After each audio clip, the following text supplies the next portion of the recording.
Student chemical kinetics पहला lecture है। Net में क्या क्या सिलेबस हैं या आईआईटी में आईआईटी के बच्चे जो तैयारी करते हैं और नीट के बच्चे उनके लिए भी जो वीडियो होंगे कॉमन होंगे, कम से कम 4-5 वीडियो। ठीक है, तो हम बताएंगे जहाँ से उनका टॉपिक चेंज हो जाएगा उस वीडियो में हम बता देंगे कि ये टॉपिक नहीं होगा। ठीक है, आप देखिए अभी इसके बाद के जो वीडियो बनेंगे उसमें सबके लिए कॉमन होगा। आईआईटी जेईई से लेके जैम, नीट और नेट, गेट, जेआरएफ सबका है।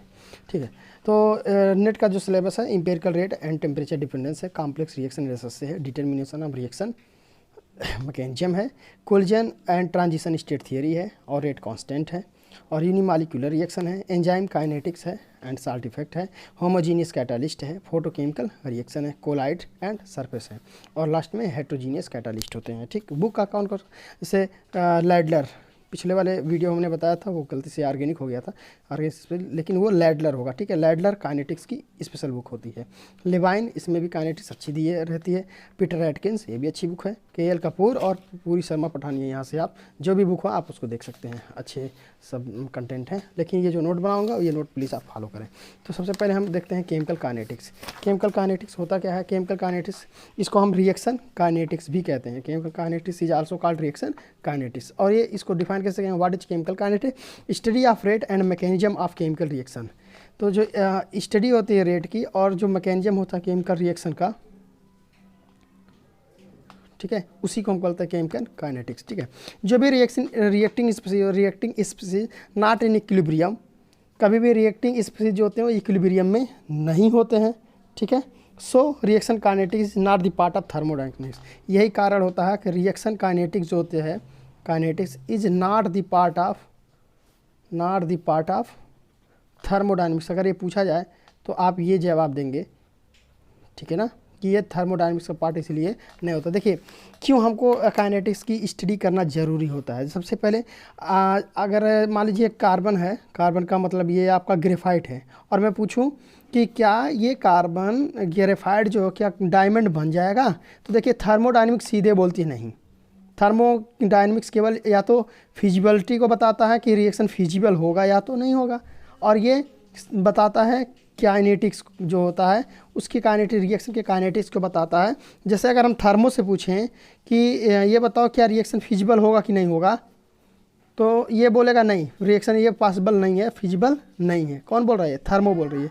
लेकिन अगर हम कभी इसको अगर हम ये केमिकल काइनेटिक्स से पूछें कि बताओ भाई ये जो कार्बन का ये ग्रेफाइट है क्या वो चेंज हो जाएगा डायमंड में, तो ये बोलेगा यस ऑफ कोर्स ये चेंज होगा। ये चेंज होगा, उसमें टेम्परेचर कितना लगेगा, प्रेशर कितना लगेगा, जो भी होगा बहुत हाई लगेगा, इस समय लग सकता है, उसको हज़ारों साल लग सकता है, करोड़ों साल लगता है, जो भी समय लगे, लेकिन वो चेंज होगा, उसके लिए अप्रोप्रिएट टेम्परेचर और प्रेशर चाहिए। ठीक है ना, तो ऐसा नहीं कि होगा नहीं। तो काइनेटिक्स बताती है कि होगा, बहुत स्लो होगा रिएक्शन, कई साल लगेंगे, महीने लगेंगे, कई ईयर मतलब कई हज़ार साल लग सकते हैं। लेकिन थर्मो कहता नहीं, नॉट फिजिबल, सीधे फिजिबिलिटी बताते हैं। और ये किसको बताता है कि हाँ होगा, ठीक है, लेकिन ये रेट को बताता है कि बहुत स्लो रेट से होगा, बहुत टाइम लगेगा। इसीलिए काइनेटिक्स की स्टडी करना ज़रूरी है, काइनेटिक्स की नीड पड़ती है हमको। ठीक है, ओके, अब हम लोग डिफाइन करेंगे होमोजीनियस रिएक्शन। क्या होते हैं होमोजीनियस रिएक्शन? ठीक है, होमोजीनियस रिएक्शन का मतलब होता है रिएक्शन, जो भी रिएक्शन होगा अकर इन सेम फेज।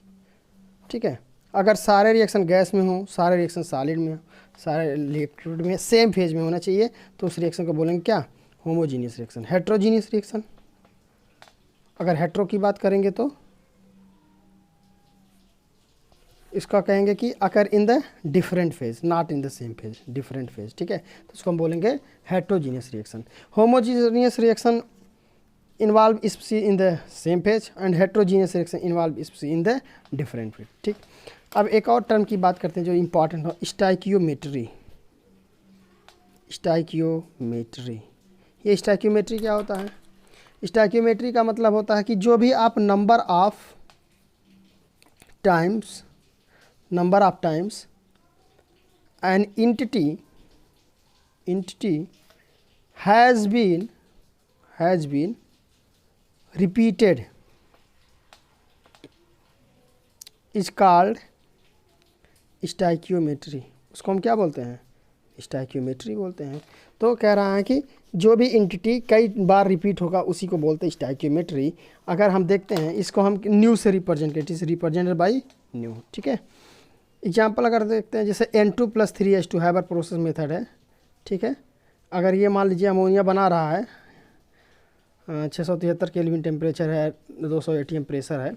अगर मान लीजिए अमोनिया बन रहा है तो 2 मॉलिक्यूल अमोनिया का बनेगा। तो यहाँ पे देखिए कुछ नहीं है, तो इसका न्यू कितना हो जाएगा, 1 हो जाएगा, इसका न्यू कितना हो जाएगा, 3 हो जाएगा, और इसका न्यू कितना हो जाएगा, 2 हो जाएगा, ठीक। तो यहाँ कुछ नहीं है इसलिए 1 माना गया है। यहाँ पे 3 दिया हुआ है तो 3 बार रिपीट हुआ है। यहाँ पे कितनी बार, 2 बार रिपीट हुआ है, 2 टाइम बन रहा है, इसलिए न्यू। इसकी स्टोइकियोमेट्री कितनी है, 2। तो ये होती है स्टोइकियोमेट्री, ठीक। रिएक्टेंट की जो स्टोइकियोमेट्री होगा उसको निगेटिव साइन से इंडिकेट करते हैं, और प्रोडक्ट की जो होता है उसको हम पॉजिटिव साइन से इंडिकेट करते हैं, वो हम बाद में देखेंगे। तो इसकी स्टोइकियोमेट्री -1, इसकी -3, इसका +2 रहेगा, ठीक है। वो आप जब रिएक्शन काइनेटिक्स लिखते हैं, रेट ऑफ रिएक्शन लिखते हैं तो उसमें ये काम आता है, फिर वहाँ पे बताया जाएगा। तो स्टोइकियोमेट्री 1, यहाँ पे 3, यहाँ पे 2, ठीक है। रिएक्टेंट के लिए माइनस होता है, प्रोडक्ट के लिए प्लस होता है, ओके। जो सबसे इंपॉर्टेंट टॉपिक है, अब हम देखते हैं extent of reaction. Extent of reaction, ठीक। एक्सटेंट ऑफ रिएक्शन क्या होता है, देखिए एक्सटेंट ऑफ रिएक्शन होता क्या है। जो भी आप अमाउंट लेते हैं किसी भी रिएक्टेंट का या कोई भी प्रोडक्ट होता है, ठीक है, जब वो रिएक्शन होता है तो कितना वो चेंजेज हुआ है उसी को हम बोलते हैं एक्सटेंट ऑफ रिएक्शन। तो हम सीधे कहेंगे change in the amount of reactant and product during course of reaction, ठीक है। बोलेंगे उसको क्या, change in the amount of reactant and product. Reactant और प्रोडक्ट जो क्या होता है, चेंज होता है ड्यूरिंग कोर्स ऑफ रिएक्शन, जब आपका रिएक्शन चलता है उसी को हम बोलते हैं एक्सटेंट ऑफ रिएक्शन। कितना हद तक वो रिएक्शन हुआ है, कितना उसमें चेंजेज आया रिएक्टेंट में या प्रोडक्ट में, उसी को हम बोलते हैं, ठीक है। इसको हम किससे रिप्रेजेंट करते हैं, इट इज़ रिप्रेजेंटेड बाई जाई, ठीक है ना। इट इज़ रिप्रेजेंटेड बाई जाई। सबसे पहले इस टर्म को किसने दिया था, टी डोनर ने, ठीक है, इसको टी डोनर ने दिया था। अब कह रहा है कि for any reactant and product reaction time stoichiometry जाए is, for any reactant and product, short में अब लिखेंगे हम प्रोडक्ट, रिएक्शन टाइम जो भी स्टोइकियोमेट्री होगा, स्टोइकियोमेट्री जाए इज क्या होगा, कि जाए इज टू क्या हो जाएगा, n माइनस n0, मतलब कितना चेंजेज हुआ, ठीक है, डिवाइड बाई क्या हो जाएगा न्यू, क्योंकि स्टोइकियोमेट्री में लिख रहे हैं ना, टाइम स्टोइकियोमेट्री जाए इज क्या हो जाएगा, n माइनस n0, ठीक है। तो ये जाए हो जाएगा, जहाँ पे ये क्या है, ये मोल का डिफरेंस है, ये क्या है, मोल डिफरेंस। जितना भी मोल लगेगा उसको स्टोइकियोमेट्री डिवाइड कर देंगे तो वो चेंज हो जाएगा कि एक्सटेंट ऑफ रिएक्शन कितना हुआ है, ठीक है ना। तो ये n माइनस n0 मतलब जो भी फाइनल मोल होगा ये इनिशियल मोल हो जाएगा, ठीक है। उसके बाद न्यू, तो मोल डिफरेंस को हम देखेंगे और न्यू से डिवाइड कर देंगे, स्टोइकियोमेट्री डिवाइड करेंगे। तो एक्सटेंट ऑफ रिएक्शन जो होता है, extent of reaction is the same of reactant and product. इसका मतलब ये है कि जितना भी रिएक्टेंट घटेगा उतना ही प्रोडक्ट बनेगा, ठीक है।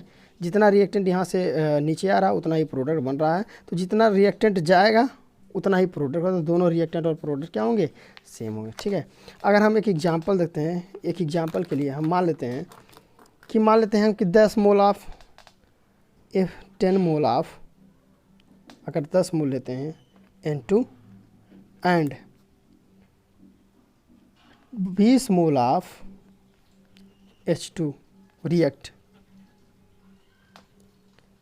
to give product of 5 mole of ammonia,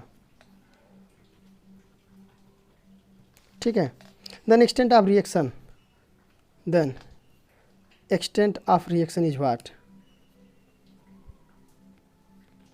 question mark, ठीक है क्या। तो इसको हम कैसे देखेंगे, सबसे पहले हम वही रिएक्शन लिखेंगे इसके लिए। अगर 10 मोल N2 लिया गया है तो पहले N2 ले लें, उसके बाद 20 मोल आप H2 लिया गया है तो आप H2 ले लीजिए। अमोनिया कितना बन रहा है, अमोनिया बन रहा है आपका 5 मोल, तो पहले N2+3H2 ये रिएक्शन हमारा कॉमन होता है, 2 मॉलिक्यूल अमोनिया बनता है। ठीक है, जब टाइम 0 रहा होगा तो ये N2 कितना था, 10 मोल लिया गया है।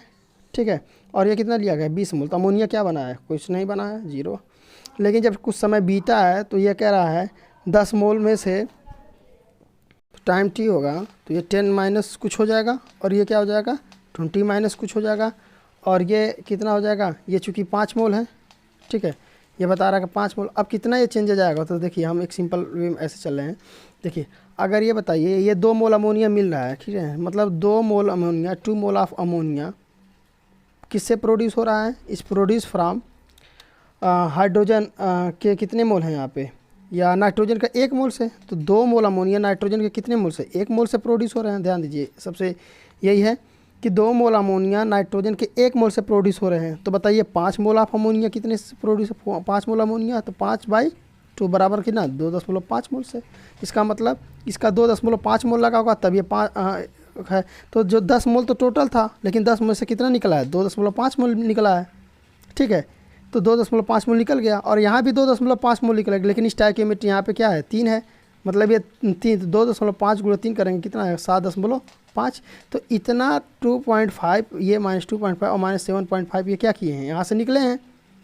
तो अमोनिया कितना बना है हमारा, 5 मोल अमोनिया बना हुआ है। ठीक है, तो अगर हम इसका देखें तो अगर हम इसका जाय निकालना चाहें तो हम सीधे क्या कहेंगे, इसके में कितना निकला है, 10 में से -2 पर, मतलब इसका स्टोइकियोमेट्री -2.5 निकला हुआ है, और इसका स्टोइकियोमेट्री कितना -7.5 निकला हुआ है, और अमोनिया बना कितना एग्जैक्टली 5 मोल।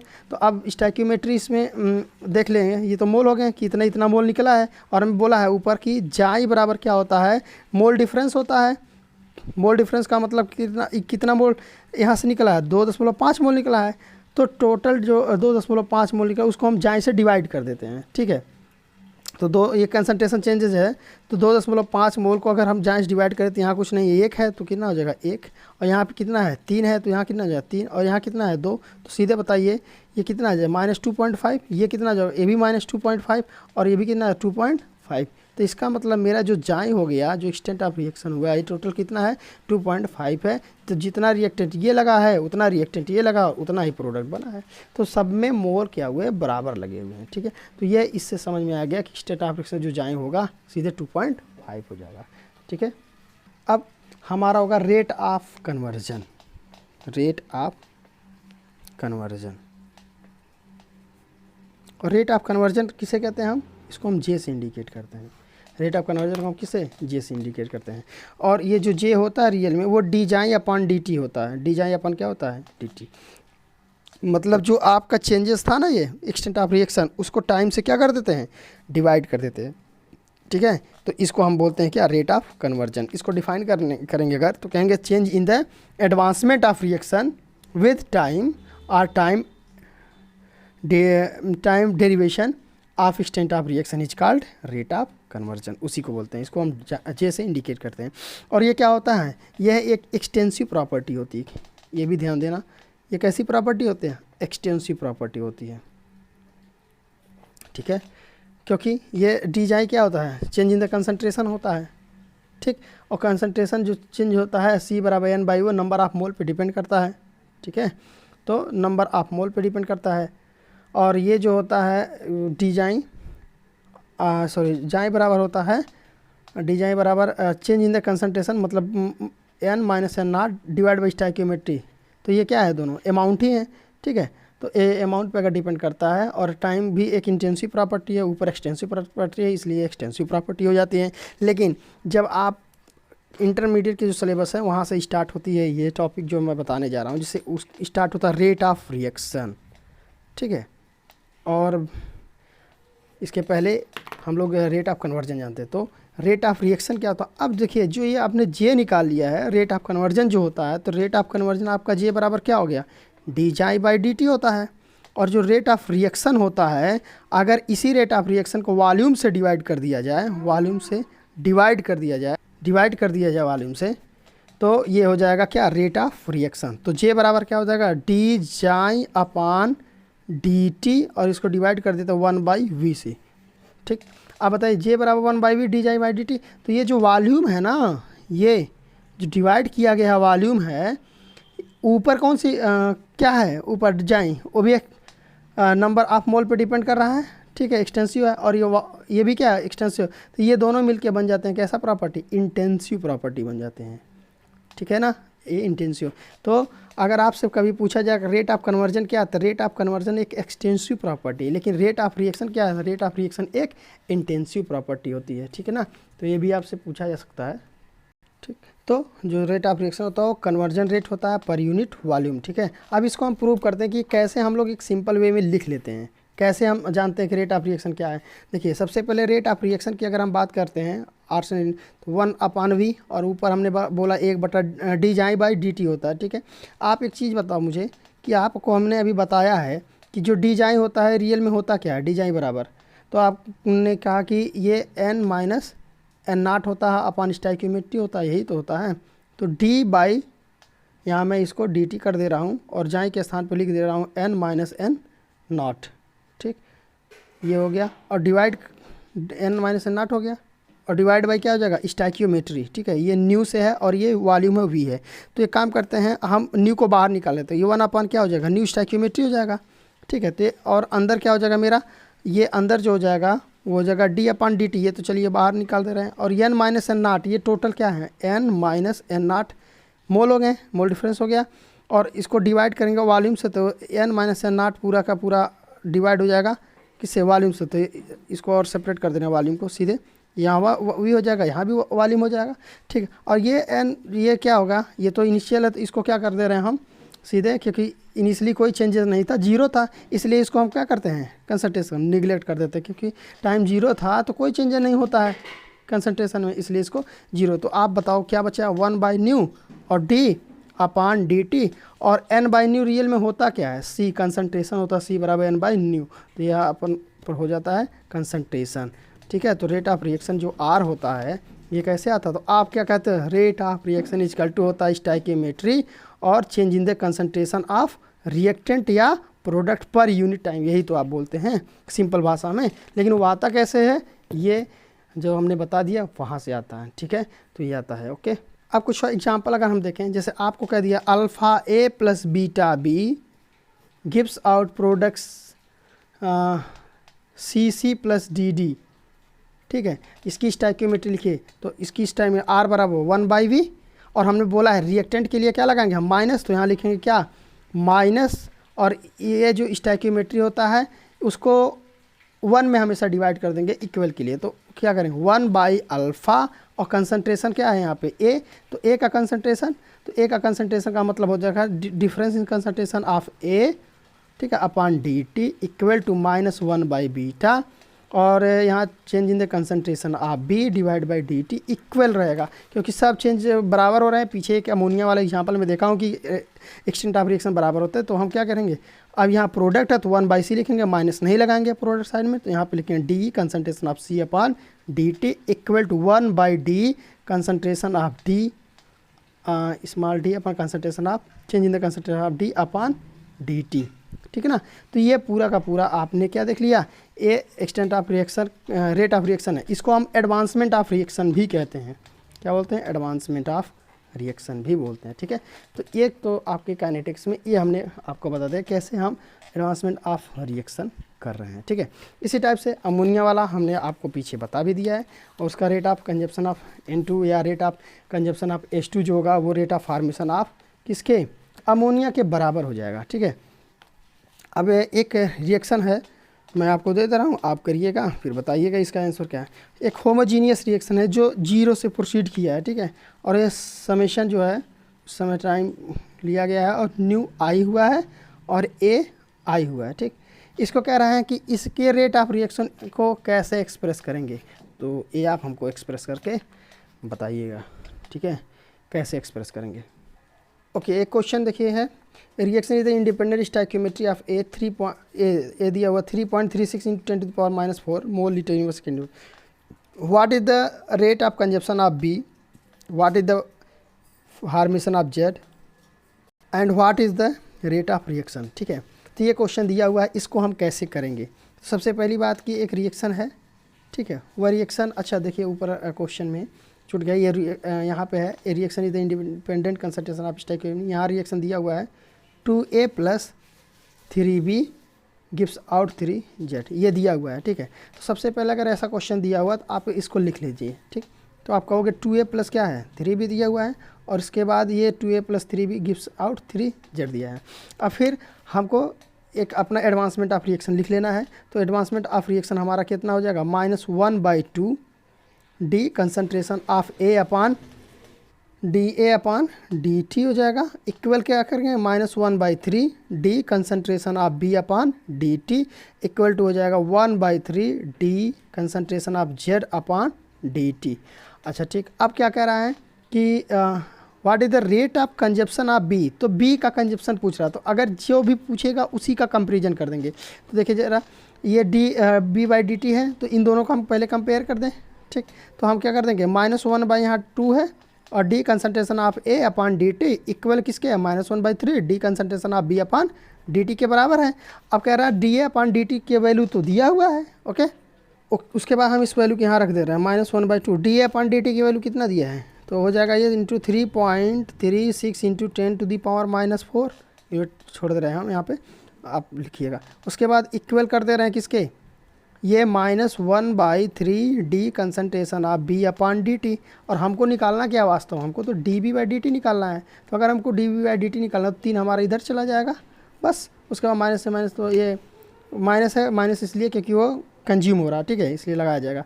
उसके बाद ये क्या है, ये 3 तो इधर चला जाएगा, तो हो जाएगा कितना, ये हो जाएगा -3/2 × 3.36 × 10⁻⁴, और ये हो जाएगा डी कंसंट्रेशन ऑफ B/dt। ठीक है, तो आप इसको क्या कर दोगे, इसको कैलकुलेट कर लेना, तो वैल्यू कितनी आ जाएगी, ये पूरी वैल्यू आ जाएगी 5.04 × 10⁻⁴ mole litre inverse second inverse, ये ठीक है ना, डी कंसंट्रेशन ऑफ B/dt की ये पूरी वैल्यू आ जाएगी। तो ये क्या होगा, ये dB/dt, ये तो रेट, ये क्या है कंजप्शन है, तो dB/dt इतना वो कंज्यूम हो रहा है, ठीक है ना। और माइनस इसलिए लगाते हैं कि वो क्या हो रहा है, कंज्यूम हो जाए। तो माइनस की केवल साइन कन्वेंशन है, इसका कोई बहुत ज़्यादा मतलब नहीं होता, बस ये होता है माइनस बता रहा है कि डिक्रीज हो रहा है रिएक्टेंट, और प्लस बता रहा है कि इंक्रीज हो रहा है। अब यहाँ पे मैं देखिए, आप इससे भी कंपेयर कर सकते हैं, ए वाले से भी, ए और जेड को भी कंपेयर कर सकते हैं, और बी और जेड को भी कंपेयर, क्योंकि सब बराबर हैं। तो ये काम करिए, जैसे ये -1/3 dB/dt है, तो यहाँ पे 1/3 Z/dt, तो ये तो बराबर हो गए दोनों। इसका मतलब जो dB/dt जितना आया होगा वही dZ/dt होगा, केवल यहाँ पे माइनस वाला साइन था कि मतलब वो जा रहा है, यहाँ प्लस वाला साइन हो जाएगा। तो सीधे अगर हम dZ/dt का निकाल लें तो ये सीधे हो जाएगा dZ/dt इक्वल टू, यहाँ माइनस था, यहाँ कितना हो जाएगा +4, यहाँ नहीं लगाएंगे, 5.04 × 10⁻⁴ mole litre inverse second inverse. ठीक है, तो ये आपका सीधे जेड निकल गया इन दोनों से कंपेरिजन। अब एक और चीज़ पूछ रहा है, क्या, रेट ऑफ रिएक्शन। तो जो रेट ऑफ रिएक्शन होता है change in the concentration of reactant, तो यहाँ पे मान लीजिए -1/2 डी कंसंट्रेशन ऑफ A/dt दिया हुआ है, तो हम इसको क्या कर देंगे, तो यहाँ पे है -1/2 × dA/dt, तो dA/dt की वैल्यू तो दिया हुआ है कितना, 3.36 × 10⁻⁴। इसको आप क्या करो, सॉल्व कर दो, तो इसको सॉल्व करेंगे कितना, 1.68 × 10⁻⁴, ठीक है, mole litre inverse second inverse. ठीक, ये आपका आंसर आ जाएगा रेट ऑफ रिएक्शन का। तो इस टाइप से आपको क्वेश्चन लगाना है इसमें, और आगे भी कई सारे क्वेश्चन हैं। अगर आप बी वाले को कंपेयर करिए, इसको कंपेयर करिए, क्योंकि सब बराबर है, तो सेम रिजल्ट आएगा। ठीक है, जैसे मान लीजिए अगर बी वाला कंसेप्ट रेट ऑफ रिएक्शन निकालें इसके रिस्पेक्ट में, तो -1/3 और dB/dt है, तो रेट बराबर -1/3 गुणे कितना आया हुआ है, इसकी वैल्यू 5.04 × 10⁻⁻, इसको भी अगर डिवाइड करेंगे तो यही आंसर आ जाएगा। ठीक है, ओके, इसका भी यही आंसर आ जाएगा। चलिए ठीक है, अगला क्वेश्चन, ये क्वेश्चन गेट 2008 ने पूछा हुआ है, गेट 2008 में आया हुआ है। क्वेश्चन दिया है, कह रहा है कि फॉर द रिएक्शन आप, मान लीजिए एक रिएक्शन दिया है 2x3 गिव्स आउट 3x2। ठीक है, कह रहा है कि for the reaction of this the rate of formation of x2, तो इसका फार्मेशन पूछ रहा है, तो निकल जाएगा आसानी से, कैसे, -1/2, उसके बाद क्या हो जाएगा dx3/dt इक्वल टू कितना आ जाएगा 1/3 dx2 कंसंट्रेशन ऑफ x2/d3, ये पूछ रहा है ना।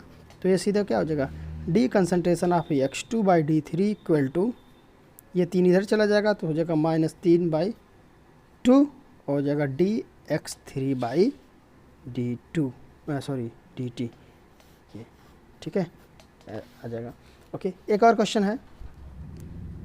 एक क्वेश्चन दिया है कि 2a + b gives out 3z, rate of consumption of a is this 2 × 10⁻⁴ mole decimetre -q second inverse, rate of formation of z इसमें पूछ रहा था। ये भी क्वेश्चन आपसे हो जाएगा, ठीक है। इसको आप वीडियो को रोक के सॉल्व करिएगा और फिर आंसर मिलाइएगा। मैं सॉल्व कर दे रहा हूँ वैसे, लेकिन आप सॉल्व करिएगा फिर आंसर मिलाएंगे। तो कैसे हो जाएगा, पहले हम फिर वही रिएक्शन लिखेंगे, ठीक है, b हो जाएगा, उसके बाद 3z हो जाएगा, फिर एडवांस में तो आप रिएक्शन लिखेंगे -1/2 concentration of a/dt equal to -1 minus कुछ नहीं है तो d concentration of b/dt equal to 1/3 d concentration z/dt। तो ज़रा देखते हैं, ये तो आपका दिया है और पूछ क्या rate of formation of z अगर पूछ रहा तो इसका अगर पूछ रहा तो इसका कंपेयर हम a दिया हुआ है इसके कर दे रहे हैं, तो सीधे हो जाएगा कितना dz/dt, यहाँ से उठा ले रहे हैं इक्वल टू, ये 3 इधर चला जाएगा तो हो जाएगा सीधे -3/2 इंटू कितना दिया है 2 × 10⁻⁴ दिया हुआ है, ठीक, 2 से 2 कैंसिल हो जाएगा तो सीधे आ जाएगा 3 × 10⁻⁴, आंसर निकल गया पहला, ठीक है। ओके, ऐसे मैं क्वेश्चन डिस्क्रिप्शन लिंक में दे दूंगा, कई सारे क्वेश्चन इस पे बना के आप वहाँ PDF डाउनलोड कर लीजिएगा और क्वेश्चन सॉल्व करने की कोशिश करिएगा। फिर हम लोग अगला टॉपिक पढ़ेंगे लॉ ऑफ मास एक्शन। अगले वीडियो में हम लोग ये पढ़ेंगे लॉ ऑफ मास एक्शन क्या है, मास एक्शन और ऑर्डर ऑफ रिएक्शन क्या है, ठीक है। तो ये सारी चीज़ें अगले वीडियो में। Thank you.